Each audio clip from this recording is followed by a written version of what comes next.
Hari ini saya ingin berbicara tentang hegemonisme agama. Hegemonisme agama adalah tuntutan agama untuk mempunyai kekuasaan atas negara yang merupakan juga hegemoni agama terhadap agama yang berbeda. Jadi hegemonisme agama ini adalah usaha sebuah agama untuk menunjukkan superioritasnya. Hegemonisme agama mengakibatkan bersatunya dua absolutisme, yaitu negara dan agama. Itu akan melahirkan totalitarianisme yang amat mengerikan pada abad pertengahan. Itulah sebabnya saya memperingati Pater Allegro yang saya sebut untuk berhati-hati dengan agama global yang menyatukan, tadi saya katakan juga, mengenai agama dan negara. Menghadirkan totalitarianisme yang membuat negara bisa berbuat semena-menanya. Bahkan kemudian kita tidak memahami bagaimana hubungan antara agama dan negara itu saling menguntungkan, dan kemudian agama dipakai untuk meminggirkan agama yang berbeda, atau negara dipakai untuk meminggirkan negara yang berbeda, dan negara dipakai oleh agama tertentu untuk menunjukkan superioritasnya. Kalau sudah demikian, maka tak ada lagi yang namanya kebebasan beragama, toleransi beragama. Dan timbul pertanyaan kita, apakah agama-agama di Indonesia itu masih ingin terus menunjukkan hegemoninya?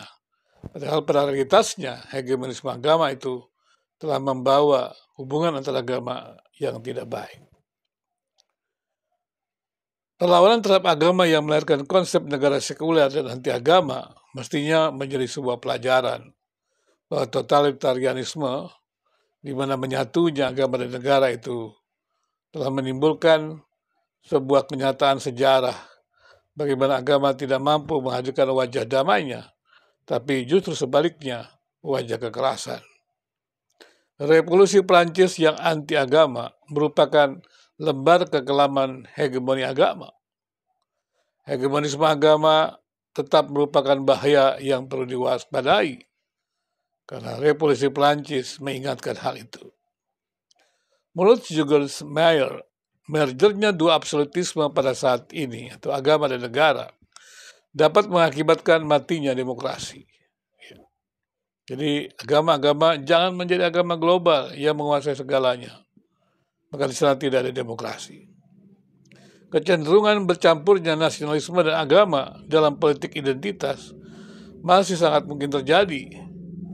Jadi hegemonisme agama bukan hanya ancaman pada masa lalu, tetapi juga masa kini. Apalagi setelah era kebangkitan agama-agama itu. Indonesia sebagai negara yang terkenal dengan toleransinya dapat menjadi contoh dari pelajaran kegelapan hegemonisme agama. Indonesia sebagai negeri yang subur tidak hanya menjadi tempat yang subur bagi tumbuh-tumbuhan. Ada slogan, apapun yang ditanam di Indonesia pasti tumbuh, termasuk agama. Masuknya agama-agama di Indonesia terjadi dengan cara damai. Agama-agama besar yang kini diakui sebagai agama resmi negara merupakan agama pendatang. Agama-agama tersebut kehadirannya diakui di Indonesia sehingga bertumbuh dengan subur. Saat ini kita tidak mengenal ada agama resmi ya.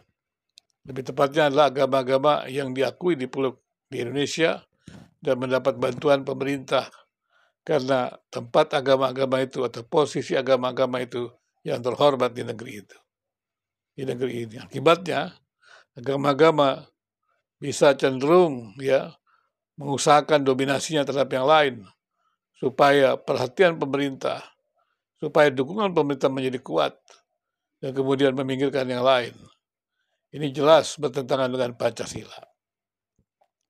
Indonesia yang pernah dengan semangat toleransinya, atau bisa dikatakan tersohor dengan toleransinya, bahkan seorang Arnold Toynbee, seorang sejarawan mengatakan, sungguh pun negeri ini berhadapan dengan berbagai persoalan dan kesulitan dalam masyarakat yang serba aneka.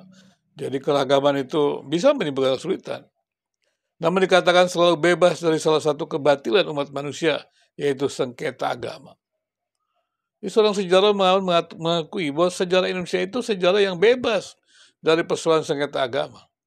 Tapi kita tidak tahu mengapa kemudian persoalan-persoalan agama itu masih saja terus terjadi. Bahkan dunia medsos itu, kalau kita perhatikan, mereka memanfaatkan agama demi kepentingan ekonomi. Dan mereka tidak peduli akibat-akibat dari kekerasan yang ditimbulkan karena menampilkan sengketa agama itu. Sengketa agama tidak pernah terjadi di Indonesia. Kalau kata Arnold Toynbee, perselisihan agama, apalagi perang agama seperti di negeri-negeri lain, baik di timur maupun di barat. Kalaupun Indonesia mempergunakan agama dalam peperangan, hal itu adalah perang sabil melawan penjajah, bukan melawan agama lain. Tapi kalau dunia medsos saat ini kita sudah melihat antara agama itu saling menguburkan, saling membinasakan, sesuatu yang ironis sekali. Di Indonesia kemiskinan bukan merupakan penyebab timbulnya hegemonisme agama. Karena pada awalnya terciptanya toleransi antar umat beragama dalam masyarakat Indonesia yang hidup dalam kemiskinan. Itu terjadi jika pada waktu kemudian terjadi hegemonisme agama yang melahirkan benturan agama, itu disebabkan oleh faktor lain, bukan karena kemiskinan. Bukan sesuatu yang lahir dari budaya Indonesia yang sangat terbahayakan. Hegemonisme agama itu memang tidak mempunyai akar di Indonesia. Jadi tidak perlu dibesar-besarkan, apalagi diharapkan oleh agama-agama yang ada.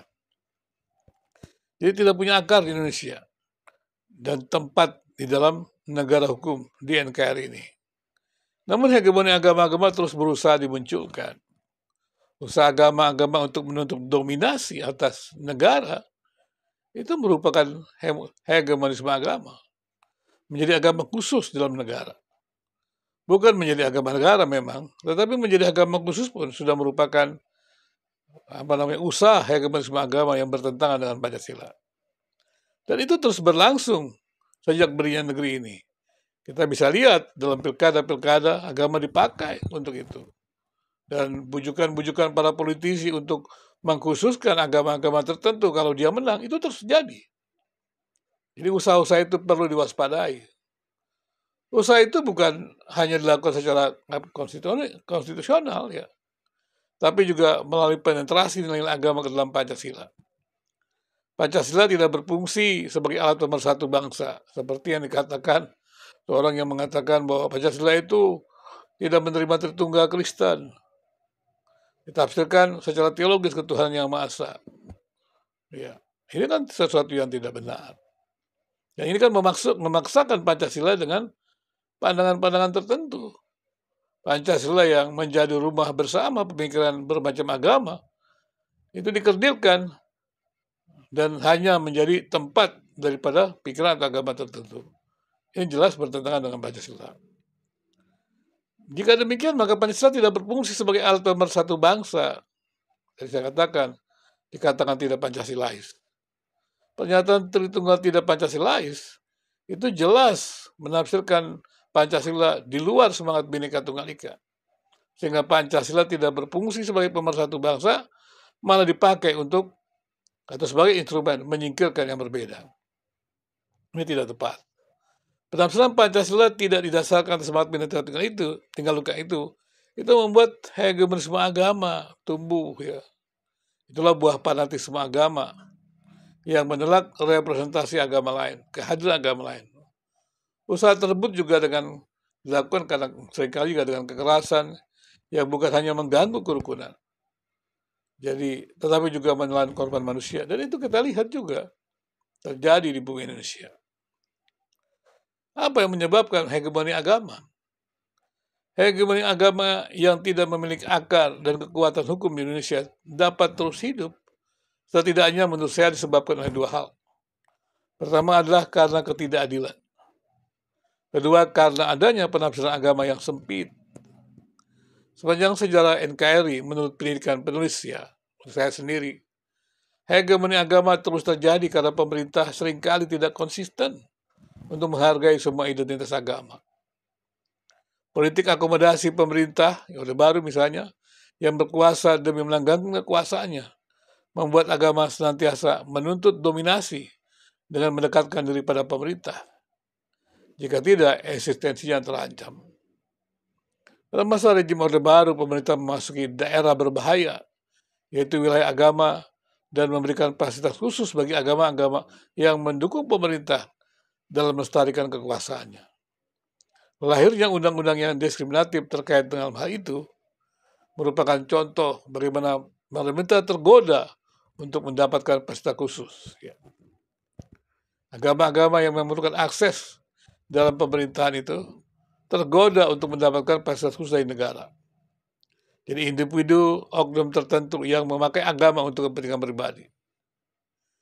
Jika agama-agama itu tidak mau tunduk pada pemerintah, maka menjadi ancaman bagi pemerintah, eksistensinya akan terancam.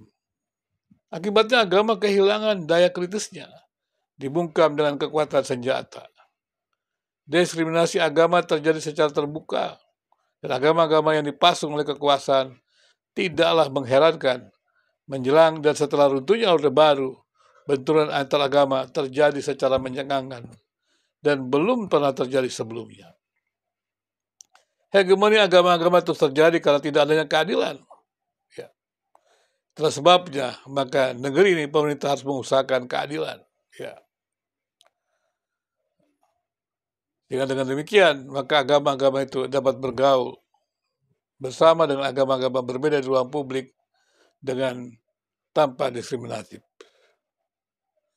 Sistem indoktrinasi agama juga menjadi berbahaya ketika komunitas agama memiliki tingkat pendidikan yang rendah.